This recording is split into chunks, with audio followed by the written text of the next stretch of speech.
Boy, it's been a little while, hasn't it? And we've got a lot to talk about. So let's get into it. Okay, so obviously, the IndyCar world, just because it's the off-season, and it's a 6-month long off-season, and I hate it, that doesn't mean we don't have a ton of stuff to talk about. And in this video, I'm going to talk about the IndyCar schedule. We're going to talk about Jimmie Johnson's impending retirement, which is still essentially a year and a half away, and what exactly that means for IndyCar and really motorsport in the United States as a whole.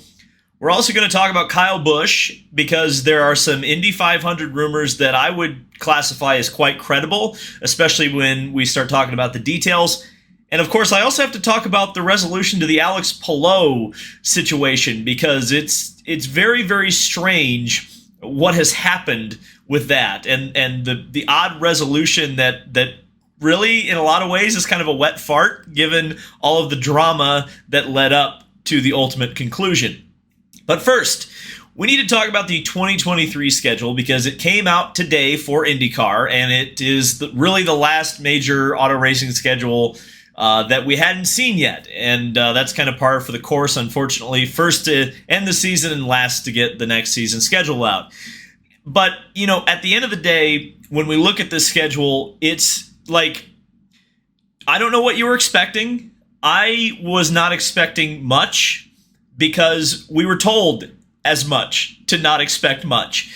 It's pretty clear at this point that Penske Entertainment wants to keep things status quo. There are positives and negatives to keeping things status quo. Obviously, the positives are you do have some stability, and the negatives, I would say, are stagnation that, in my opinion, is beginning to lead to some apathy among hardcore racing fans, and particularly hardcore IndyCar fans. You know, at the end of the day, yes, it's a spec series, but a lot of things, you know, the last major change was the aero screen, and that made its debut at the end of 19. And since then, the cars haven't changed. The tracks, for the most part, I mean, pretty much what you're looking at is the 2020 amended schedule after the COVID stuff started really causing havoc, or at least the same tracks that were on that revised COVID schedule. So no change in the cars, no change in the tracks since 2020. And that's just the way of the world right now, at least in terms of IndyCar. St. Petersburg, still the season opener, though it's a week later than it was last year. I liked the February week after Daytona 500 opener. I thought that's what it should be. I think, in fact, I would say IndyCar should really look at starting the season before the Daytona 500 if I were in charge. But obviously I'm not in charge, and I would probably bankrupt the series in about a month if I was. But I really wish they'd front load the season a little bit more, because then you get into a month-long break. The next race being at Texas Motor Speedway, which I will say, you know, while it was one of the worst NASCAR races I've ever seen at Texas Motor Speedway last weekend, the IndyCar race was probably one of the best races of the season, if not the best race of the season, flag to flag, at least most entertaining. And so it earned its way back onto the schedule. There's no doubt about it in my mind. I think Texas belongs there. It's just going to depend on what they end up doing to it. Are they going to make it worse for Indy cars, or are they actually going to turn it into something that's compatible with both Cups cars and Indy cars? We'll have to see. But yeah, that month-long break, frankly, unacceptable at this point, I would say. It's the glaring issue with this schedule from an objective standpoint. Obviously, I'm a bit biased because, like, if I was running the calendar, like, we'd be racing at the Cleveland Airport and Michigan and Milwaukee. But, you know, looking at it from a serious perspective, if you're looking at a problem, that's a problem, in my opinion. The season, in a perfect world, I think, would front load races, build up to the Indy 500, and then have, you know, 5 or 6 races to finish out the year that you can use the 500 to try to promote that run to the championship. That's my opinion. But, you know, my opinion is only worth so much. there's really nothing else to talk about in the first half of the year, outside of the new Detroit, obviously, and that race getting on to NBC. So that's a good thing. That's a positive, because obviously last year it was on USA Network, and it was, of course, as it is this year, or in 23, the race after the Indy 500. So good to see Detroit with its new layout getting NBC time. That will be positive. What is not so positive, what is also positive, I've got to say, is the fact that, yes, there's a break after Detroit, but that break is for the 24 hours of Le Mans, which is the 100th running. So in the motorsports world, that's a huge deal. And hopefully we'll see some IndyCar participation in that, whether it's teams, whether it's drivers. I think that would be positive across the board. Then you get into a stretch of USA Network races, Road America, Mid-Ohio. Those races typically don't do good TV numbers, whether they're on NBC or whether they're on cable. But it's a shame that essentially IndyCar is going to disappear in June and July. And obviously Toronto, we know that probably not a whole lot of people watched that last year. Probably not going to be a whole lot of people that watch it this year. But at the very least, Toronto stays on the calendar, so that's good for the Canadians. Iowa returns, great, fantastic. That was like my one gripe way back when they revealed the 2021 schedule. And obviously it returned this year, and it's great. I'm glad it's back. Nashville back ahead of the Indianapolis Motor Speedway road course. That's the last year of that contract, and we're going to have to actually talk about that for 2024 if it comes back or not. Hopefully it does. Indianapolis Motor Speedway road course on USA Network. That's pretty funny, because we're beginning to run out of justifications as to why that is on the schedule, especially if even NBC at this point is kind of giving up on it and shoving it on USA Network. Worldwide Technology Raceway at Gateway on NBC. That's a positive because it's on network TV.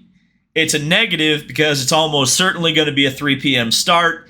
And as we talked about last year, a 3 p.m. or this year, 3 p.m. start on a Sunday is not going to help that crowd, and the racing, unless they change the cars, which it doesn't seem likely that they will do, the racing is going to be poopy-doo-doo in the heat of the day, late afternoon at Worldwide Technology Raceway. And I do understand why, because it's television, but I'm very disappointed that a track that has been this loyal to IndyCar is being treated this way. It almost feels in some ways like a Fontana situation. And then you have the kind of traditional now last two races of the season, Portland and WeatherTech Raceway at Laguna Seca. So, again, I'm not upset about the schedule this year, and I guess that in and of itself is a positive. But at the same time, there's a lack of excitement right now around IndyCar. And there shouldn't be, because I'm going to talk about a lot of exciting things and possibilities in this video, looking to 2023. Now, granted, a lot of them surround the Indy 500. Like, the Indy 500, and there's nothing... I don't want to say there's nothing wrong with that, but the fact that the Indy 500 is such a black hole in the series, it just sucks. It almost feels like it sucks the life out of every other race in the championship. And I don't know. And I don't know what you do. I guess as someone who covered the majority of the races this year, if the cars are the same and the strategy more or less is the same each race as you go back year to year, it makes it very difficult to find storylines or a reason to be like, yeah, what's going to happen in this race? If you kind of already have an idea of what's going to happen because the cars have been the same for so long and teams have been the same for so long and many of the drivers have been in the same places for so long, it just begins to get stagnant. And I don't know, man. We'll have to talk about this as the offseason goes on. Again, Lord knows we're going to have enough time to do it. But let's actually talk about some things that are in the works and interesting. Number one is the Kyle Busch thing.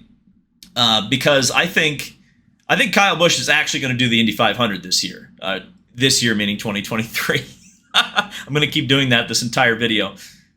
I think Kyle Busch is going to do it. And if the rumors are to be true, via Jenna Fryer of the Associated Press, he's going to do it with Arrow McLaren SP with sponsorship from Menards. Now, that's very interesting for a couple of reasons. Number one, because Kyle Busch, I've already mentioned this, said, hey, I got to race for a Chevy team in the Indy 500, so Chevy teams call me. That narrowed the possibilities pretty quickly because Kyle Busch is going to want to be with a team that is capable of winning the Indianapolis 500. Otherwise, why would you do it? To me, that narrows the Chevy camp down even further because essentially you're looking at two teams that realistically had an opportunity to bring in Kyle Busch for the 2023 Indy 500. Those are Team Penske and Arrow McLaren SP. Well, again, if this rumor is to be believed, looking at Arrow McLaren SP, well, obviously, perfect place for him. I already said it. Hollywood Zach Brown, that this is exactly what he would want in an Indy 500 entry. They've already said, hey, we're open to doing 4 cars for the Indy 500, and Kyle Busch is the exact right drivers to do it. What's also interesting is that Menards connection, if indeed that is true, because Menards, not necessarily connected to Arrow McLaren SP, but you know where the connection is? Team Penske. So, let's use some logical deduction here. It would seem as though Arrow McLaren SP, or maybe Penske Entertainment, went to Arrow McLaren SP.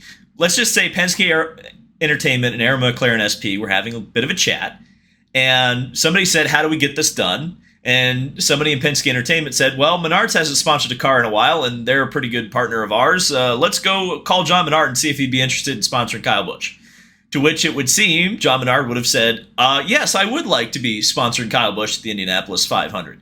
And there's also that Richard Childress connection because, of course, for the longest time, Richard Childress ran Paul Menard, and then even looking to the Robbie Gordon Indy 500 attempts with Richard Childress, guess who was one of the principal partners? Menards.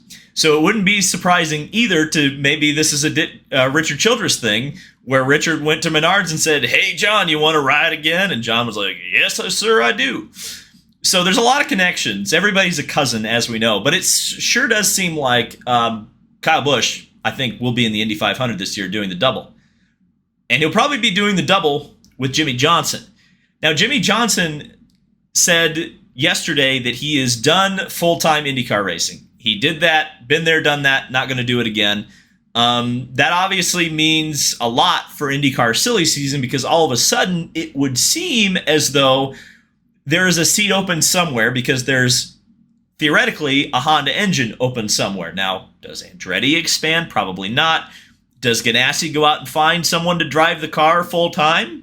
Maybe.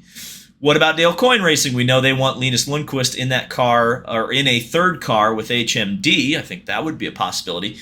So there's a lot kind of blown open there. But I do think Jimmy Johnson will run at least a couple of IndyCar races next year. He specifically said in his press release, I want to do a bucket list of races in 2023.